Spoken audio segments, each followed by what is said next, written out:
The Paradise Cove Inn had been in my family for 3 generations. It wasn't the biggest or fanciest hotel on Crystal Bay Beach, but it had something money couldn't buy: heart. Every weather floorboard, every salt-kissed window, every worn cushion in the lobby told a story of family vacations, honeymoon couples, and summer memories that spanned decades. I'm Maya Chin, and this hotel is more than just my inheritance. It's my legacy. My grandparents built it in 1962, immigrants who arrived with nothing but dreams and determination. They started with just 10 rooms and a tiny restaurant serving Grandma's legendary coconut pancakes to sleepy fishermen at dawn. My parents expanded it to 30 rooms in the 90s, adding a second floor and the wave-watching deck that became famous for marriage proposals. I grew up in Suite 12, doing homework at the front desk, learning hospitality from the ground up. Every guest was family, that's what Dad always said. When Dad passed away last year, Mom and I kept the hotel running, just the two of us. It wasn't easy. The big chains were moving in, offering standardized luxury and corporate efficiency. But we had our loyal guests, families who'd been coming back for generations, who knew that true hospitality couldn't be franchised. Then I met James Harrison at a local business association meeting. He was charming, passionate about sustainable tourism, and seemed to understand the value of family-owned businesses. We fell in love over long walks on the beach and discussions about preserving the character of Crystal Bay. I should have known it was too good to be true. The Harrisons, as I soon learned, were hotel royalty. Horizon Resorts, their international luxury chain, was worth billions. James's parents, Richard and Victoria Harrison, didn't just own hotels. They devoured them, buying up prime beachfront properties and transforming them into identical glass and steel monuments to excess. Our wedding was a society event at their flagship resort in Singapore. I wore a designer dress that cost more than our hotel's annual maintenance budget, feeling like an actress in a play where I didn't know my lines. "Welcome to the family," Victoria had said, air kissing my cheeks. "We'll have to do something about your background, of course. Perhaps a position in our PR department." I'd smiled politely and kept the Paradise Cove Inn's books hidden in my desk drawer. The first year of marriage was a delicate balance. James split his time between working for his family's company and helping me modernize our hotel's systems. He seemed to respect my dedication to preserving Paradise Cove's character, even as his parents made thinly veiled suggestions about upgrading to our standards. Then came the family dinner that changed everything.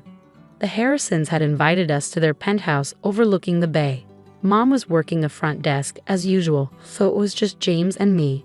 Victoria had arranged the dining room like a corporate boardroom, complete with presentation materials at each place setting. "We have exciting news," Richard announced as servers poured $100 per bottle wine. "Horizon Resorts is expanding into Crystal Bay." My heart stopped. James squeezed my hand under the table, but wouldn't meet my eyes. "We're building our most ambitious property yet," Victoria continued, sliding glossy renderings across the table. "The Crystal Bay Horizon, 40 stories, 500 rooms, 6 restaurants, and a rooftop infinity pool. It will redefine luxury in this market." The proposed location was right next to Paradise Cove Inn. The massive tower would completely overshadow our modest property.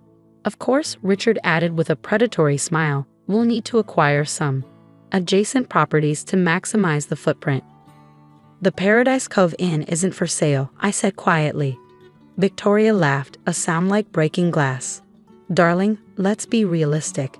That dying property is hardly worth maintaining. We're prepared to offer you a very generous price, say twice its current market value." "It's not about money," I started, but she cut me off.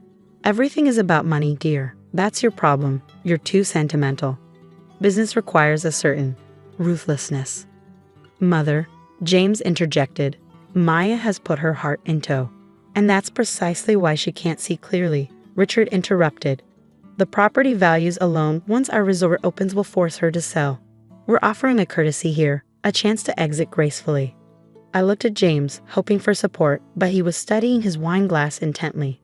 "Think about it," Victoria pressed. "You could have a real career with Horizon. Leave that quaint little motel behind and step into the future." My hands were shaking, but my voice was steady. "No, thank you." "Don't be foolish," Victoria snapped, her facade cracking. That worthless property won't survive 6 months once we break ground. Sell to us now or watch it crumble. I stood up slowly, placing my napkin beside my untouched entree. Thank you for dinner. I should get back. We have guests arriving. As I left, I heard Victoria say to James, "Really, darling, couldn't you have married someone more ambitious?" The drive home was silent.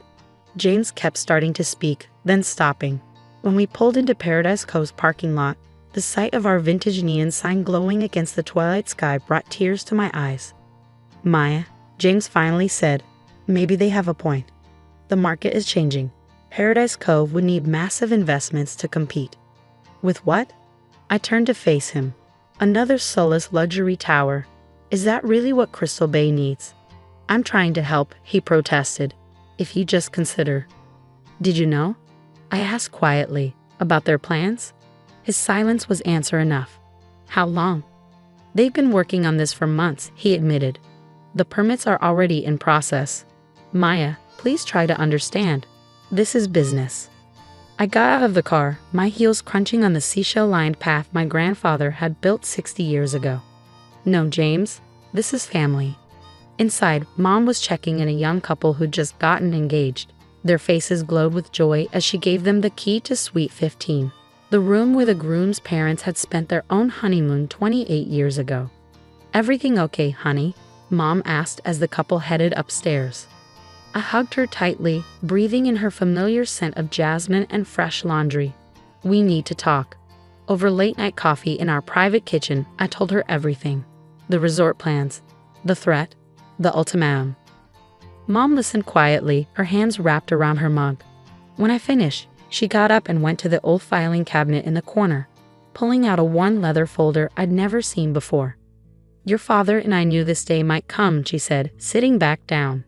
"The big chains have been circling Crystal Bay for years. That's why we made some preparations." She opened the folder, revealing documents, deeds, and maps that made my eyes widen. "Mom, this is insurance," she smiled. "Your father wasn't just a hotel manager, honey. He was a visionary." As she explained, a plan began to form in my mind. The Harrisons thought they were dealing with a knave innkeeper's daughter. They were about to learn that sometimes the smallest properties held the biggest surprises. "It won't be easy," Mom warned. "The Harrisons played dirty." I thought of Victoria's sneering face, of James's weakness, of the legacy my grandparents had built from nothing. "Then it's a good thing we know how to clean up messes," I replied, thinking of all the spills and stains we tackled over the years. That night, I sat on the wave-watching deck, listening to the surf and making calls. By dawn, I had the beginnings of a strategy that would either save Paradise Cove or bring down both our properties in the attempt. The Harrisons had 6 months until their grand opening. 6 months to learn that true hospitality, like true love, couldn't be bought or sold. It was time to show them exactly how much a worthless property could be worth. The next morning, I woke to the sound of construction. Horizon's crews were already setting up at the adjacent property, their machines growling like hungry predators. I found James in the hotel lobby, looking uncomfortable in his expensive suit. "Maya, please be reasonable," he began. "Mother and father are willing to increase their offer, 3 times market value." I was checking in the Petersons, who'd been coming to Paradise Cove every summer for 20 years. Their kids had learned to swim in our pool. "Good morning, Mrs. Peterson." I smiled, handing her the familiar key. "The hibiscus you planted last year is blooming beautifully." Just like always, she beamed, then frowned at the construction noise. "What's happening next door?" "Progress, apparently," I said dryly. "Don't worry, our pancakes will still be served at sunrise." James waited until they left before continuing. "This is exactly what I mean. Sentimental attachments aren't a business model. The Horizon will have automated check-in, digital room controls, AI concierge services, and 0 personal connection." I finished. "Is that really what you want?" He ran a hand through his perfectly styled hair. "What I want is for you to be practical. This resistance is pointless. The permits are approved. Construction has started." "Most of the permits," I corrected, thinking of the documents Mom had shown me. "Tell your parents I'm not selling. Not now. Not ever." As he left, I called the number Mom had given me. "Mr. Wong? This is Maya Chen from Paradise Cove. I believe you knew my father." Over the next week, I met with a series of people who'd known Dad: lawyers, city council members, local business owners. Each meeting revealed another piece of the puzzle he'd left behind. The biggest surprise came from Sarah Martinez, the city's water resources manager.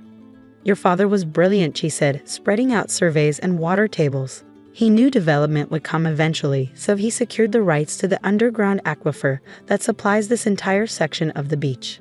I study the maps with growing amazement, so any major construction would need your permission to access the water supply, she grinned. And that's just the beginning. She was right. Dad had spent years quietly acquiring easements, rights of way, and strategic slivers of land throughout Crystal Bay. None of them worth much individually, but together they formed a web of legal control over key infrastructure points. Victoria started sending increasingly aggressive real estate agents to our door. I had Mom handle them while I put our plan into motion. First, I contacted every small business owner in Crystal Bay who'd been squeezed out by Horizon's previous developments. Their stories painted a pattern of broken promises and strong-arm tactics. Then I reached out to environmental groups concerned about the resort's impact on the delicate coastal ecosystem. Dad's research on water tables and erosion patterns proved invaluable. But my master stroke came from an unexpected source: our longtime maintenance man, Carlos. "Miss Maya," he said one evening, "you should see what they're doing with their foundation work. My cousin's on their crew, and..." The photos he showed me made my blood run cold. Horizon was cutting corners on critical structural elements, rushing to meet their ambitious opening date. I took the evidence to Amanda Chen, an old family friend and the city's top construction lawyer. "This is serious," she said, reviewing the documentation. "If these modifications aren't properly permitted, how long to prepare the injunction?" She smiled. "For Robert Chen's daughter, I'll have it ready tomorrow." The next month was a blur of legal maneuvers and countermoves. The Harrisons threw money and lawyers at every obstacle, but Dad's meticulous groundwork held firm. Victoria showed up one morning, perfectly manicured rage in every step. "You ungrateful little gold digger," she hissed. "After everything we've done for you? You mean like hiding your development plans during my wedding?" I kept checking in guests, refusing to give her the satisfaction of my full attention, or trying to bully me out of my inheritance. "We made your cheap little motel famous by association. James threw away his reputation by marrying the help, and this is how you repay us." I finally looked up. First, I'm not the help. I'm a third-generation business owner. Second, James didn't marry down. You just never realize what real class looks like. She left in a fury of designer perfume and threats. That evening, James moved out of our suite. "I'm sorry," he said, packing his limited collection of casual clothes. "But I have to think about my future in the company." I fingered my wedding ring. "And what about our future?" He couldn't meet my eyes. "Maybe after you sell." I placed the ring on the dresser. Goodbye, James. Construction continued next door, but every day brought new delays. Water access issues, permit complications, labor disputes. The Harrisons burned through money trying to solve problems that all led back to one source: the rights and regulations Dad had quietly accumulated over decades. A week before the grand opening, I received an unexpected visitor, Richard Harrison himself, looking less polished than usual. "Name your price," he said without preamble. "This vendetta has gone on long enough." I led him out to the wave-watching deck. The sunset painted the sky in spectacular colors, while next door his half-finished resort cast long shadows. "Mr. Harrison, this isn't a vendetta. This is protection of my family's legacy, of Crystal Bay's character, of the right way to do business." "Don't lecture me about business," he snapped. "Your father, my father," I interrupted, understood that true success isn't just about profit margins. It's about building something that lasts, something that makes the world a little better. I handed him a folder. "These are my terms, non-negotiable." He read through the documents, his face darkening. "This is blackmail. This is partnership," I corrected. "Paradise Cove stays independent, but we'll work with Horizon to develop Crystal Bay responsibly. No more strong-arm tactics. No more destroying small businesses. We grow together, or we both fail." "And if I refuse?" I smiled. "Then the evidence of your permit violations goes public tomorrow, and the aquifer access remains blocked. Your choice." The grand opening was postponed by mutual agreement. When the Crystal Bay Horizon finally opened 6 months later, it was 20 stories shorter, with local businesses operating in its retail spaces and a design that complemented rather than overwhelmed its neighbors. Paradise Cove Inn got an update too, subtle modernizations that preserved its character while improving efficiency. We still serve Grandma's coconut pancakes at sunrise. James sent divorce papers from Singapore, where he's running a regional office. I signed them without regret. Some loves, like some business models, aren't built to last. Victoria still won't speak to me, but Richard and I have developed a grudging respect. Last week, he brought potential investors to dinner at our restaurant.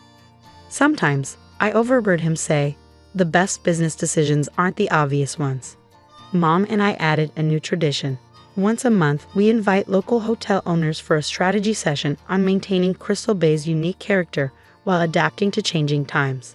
The meetings always end with sunset cocktails on the wave-watching deck. Yesterday, a young couple checked in for their honeymoon. We chose Paradise Cove because it has something special, the bride said. You can feel the history, the heart. I gave them the key to Suite 15 and watched them head upstairs, hand in hand. Through the lobby windows, I could see both our vintage neon sign and Horizon's elegant modern logo glowing against the twilight sky. Different styles, different approaches, but finally in balance. Dad would have loved that. Later, standing on the beach where my grandparents first dreamed of building something lasting, I thought about legacy. Not just the physical property, but the principles it represented. Integrity, perseverance, the courage to stand up for what's right. The waves still whisper against the shore, telling stories of past and future.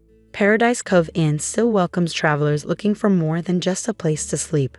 And I still believe, like my family before me, that true hospitality comes from the heart. Some things, after all, really are worthless to those who only see dollar signs. But to those who understand value beyond a balance sheet, they're absolutely priceless.